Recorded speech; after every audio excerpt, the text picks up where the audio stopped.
గురుగారు, వారాహి ఉగ్రదేవత కదా, అందరూ పూజించొచ్చా? ఉగ్రదేవత సత్వరజస్తమో 3 గుణాలు మానవులకు ఉన్నట్టు మానవులు ఉపాసన చేసే దేవతల్లో కూడా ఉంటుంది.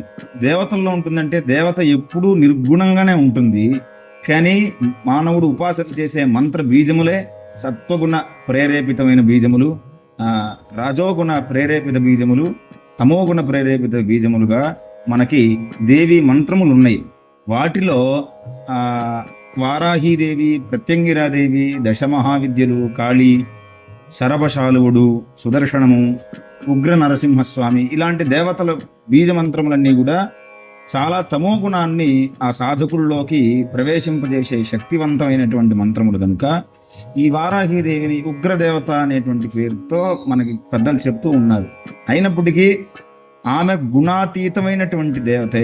ఉగ్రదేవత అని మనం ఇప్పుడు ఎల్లమ్మని, పోచమ్మని, మైసమ్మని, గంగమ్మని, పోలేరమ్మని, రేణుకాదేవిని గ్రామశక్తులుగా ఇంతకన్నా గొప్పగా ఉగ్రదేవతగా పిలువబడేటువంటి దేవిని మనం ఇక్కడ ఉపాసన చేస్తున్నాం కదా.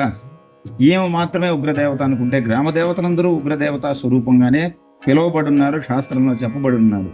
కాబట్టి వారందరినీ మనం ఇన్ని వేల సంవత్సరాలు పూజ చేస్తున్నాము అంటే ఎలాంటి చెడు ప్రభావాలు లేక మన కుటుంబాలన్నీ క్షేమంగా ఉన్నట్టే వారాహిదేవిని ఉపాసన చేయడం ద్వారా ఎలాంటి ప్రమాదాలు జరగవు, ఎలాంటి ఇబ్బందులు లేకుండా ఆ తల్లి మనల్ని చాలా త్వరగా ఆ భక్తుల్ని అనుగ్రహిస్తూ కాపాడుతుంది.